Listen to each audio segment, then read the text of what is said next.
Good morning students, I am Dr. Priyanka Bhalerao and welcome to my channel Royal Educational Services। तो आज हम लेके आए हैं, जैसे कि मैंने पिछले वीडियोस में वेक्टर कैलकुलस के आपको डाइवर्जेंस और कर्ल के प्रॉपर फॉर्मूले और कुछ डेफिनेशंस बताई थी कि कब इरोटेशन होता है और कब जो है आपको कर्ल में क्या फाइंड करना रहता है, क्रॉस प्रोडक्ट लगाना रहता है और नैबला की वैल्यू क्या होती है, ये सब मैंने आपको बताया था। आज हम इससे ही रिलेटेड एक क्वेश्चन करते हैं जिसके अंदर हम डाइवर्जेंस ऑफ फंक्शन और कर्ल ऑफ फंक्शन दोनों ही निकाल लेंगे, ठीक है, ताकि आपको क्लियर हो जाए कि डाइवर्जेंस कैसे निकालना है और कर्ल कैसे निकालना है। एक ही क्वेश्चन में हम दोनों चीजों को कवर करेंगे। फाइंड द क्वेश्चन लिखेंगे, find the divergence F and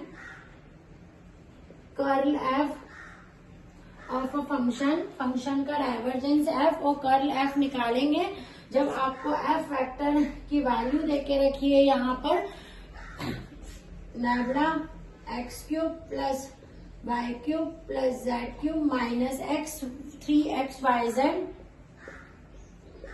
है ना, ये आपको फंक्शन देके रखा है और इसमें आपको डाइवर्जेंस एफ और कर्ल एफ निकालना है, ठीक है। तो सबसे पहले हम क्या करते हैं, इसका सॉल्यूशन में इसको मान लेते हैं कि ये जो है पूरा हमारा v है। Let v equals to x cube plus Y cube plus Z cube minus 3xyz, ठीक है, ये हमने बोल दिया। अब हम क्या बोलते हैं, लेट एफ फैक्टर जो आपका एफ फैक्टर है वो निकालते हैं। F factor is equals to है नैबला डॉट वी, तो ये क्या हो जाएगा, नैबला की वैल्यू कितनी होती है, आई डेल अपॉन में डेल एक्स वी प्लस जे डेल अपॉन में del x V plus k del upon में डेल एक्स वी, ये आपके इनटू, ठीक है, ये आपका फंक्शन। आपने इस पूरे को ये भी माना है और हमको क्या निकालना है, डाइवर्जेंस निकालना है, ठीक है। तो हम क्या करते हैं, सबसे हमको ये देके रखा था नैबला डॉट ये वाला फंक्शन, तो हमने इस फंक्शन को भी मान लिया, तो ये हो गया नैबला डॉट वी और इस पूरे फंक्शन को एफ मान लो, तो ये इस तरह से चेंज हो जाता है, ठीक है। अब हम क्या करते हैं, इसको सॉल्व करते हैं, इस वाले भाग को, यहाँ वी की वैल्यू रखेंगे क्या, ये वाली, तो क्या रखोगे, तो आई क्यूब डेल अपॉन में del X cube plus Y cube plus Z cube minus 3xyz plus जे डेल अपॉन में डेल वाई बड़ा ब्रैकेट लगा देते हैं यहाँ पर ताकि वो अंतर दिखे अपने को, ठीक है, ये लगा दिया।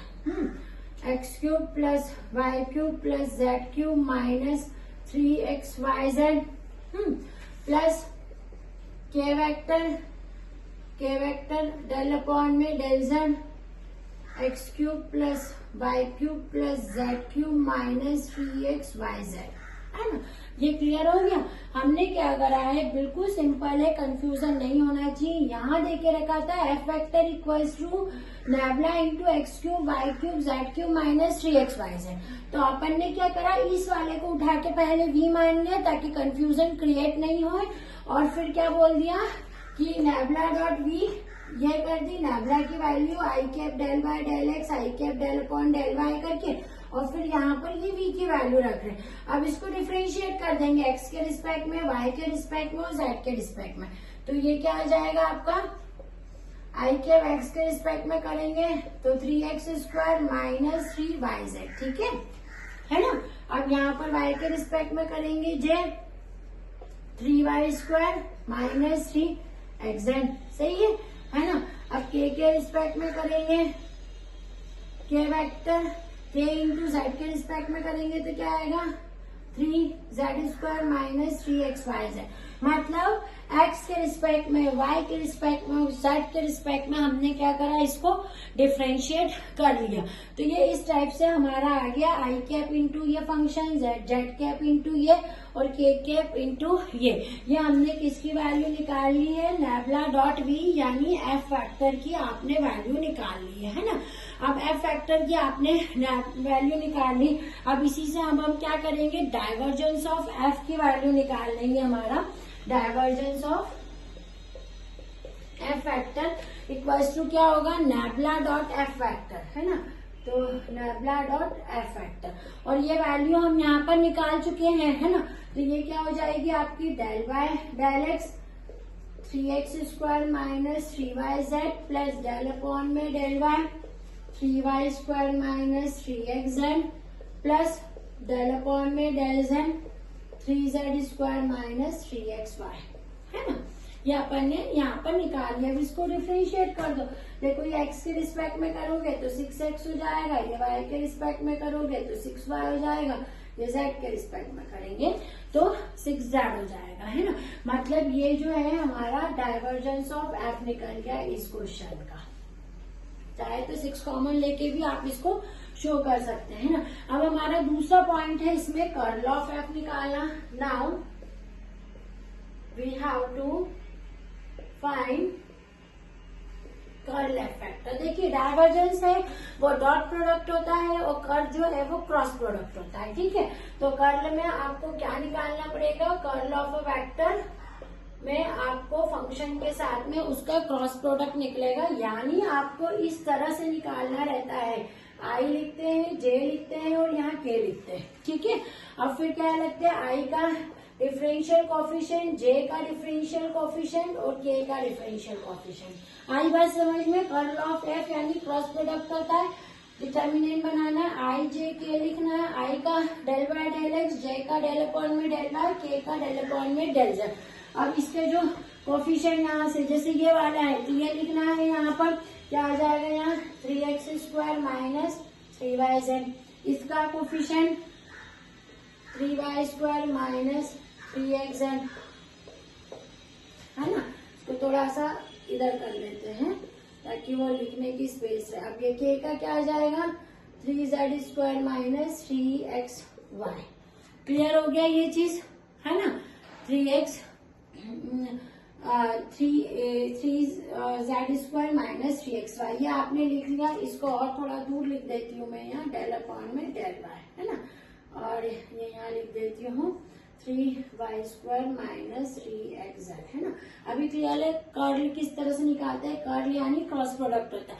अब वैसे जैसे ओपन करते थे ना, इसको हाइड करते हैं, इसको हाइड करते हैं, इन दोनों का क्रॉस प्रोडक्ट करते हैं, है ना। इन दोनों का ये वाली जो आपका ये जो कॉलम है और ये जो रो है ये आपकी हाइड हो जाएगी पूरी। इसको जैसे आप डिटर्मिनेंट निकालते हैं, इन दोनों का मल्टीप्लाई और इन दोनों का मल्टीप्लाई आई के साथ में, जैसे आप निकाल रहे थे ना अभी तक वैसे ही करना।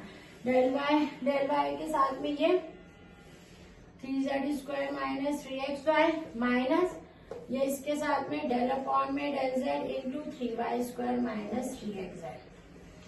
क्लियर है। वैसे ही अब जे के साथ ओपन करेंगे, माइनस जे, ठीक है। तो ये और ये हाइड हो जाएगा, ये बीच वाला जो आपका कॉलम है और ये वाला रो, तो क्या बचेगा आपका ये और ये, तो क्या होगा डेल अपॉन में del x 3z² minus 3xy minus ये और ये मल्टीप्लाई हो जाएगा डेल अपॉन में del z 3x² minus 3yz, ठीक है। अब के वेक्टर आई वेक्टर है, ये जे वेक्टर है ना, इनके ऊपर कैप लगाना ना भूलें।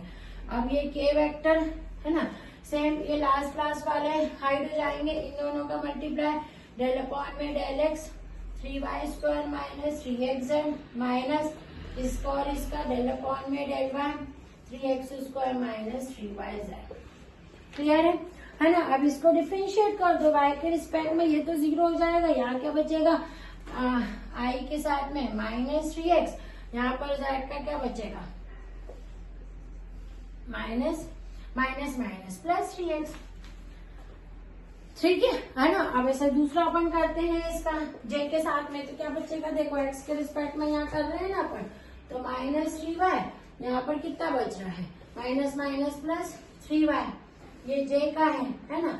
अब ऐसे ही के साथ कर रहे हैं तो माइनस 3z प्लस 3z, यानी सारा कट रहा है और आंसर कितना आ रहा है 0। मतलब कर्ल ऑफ एफ जो है यहाँ पर कितना निकाला है अपना 0। बस ये ध्यान रखना कि कर्ल में आपको डिटर्मिनेंट सॉल्व करना पड़ेगा, किसी भी फंक्शन का कर्ल निकालना है तो। डाइवर्जेंस तो सिंपल डॉट प्रोडक्ट वाला होता है, ठीक है। आप इसको नोट डाउन कर लीजिए। नेक्स्ट वीडियो में हम फिर से मिलते हैं कुछ क्वेश्चंस के साथ में। Thank you.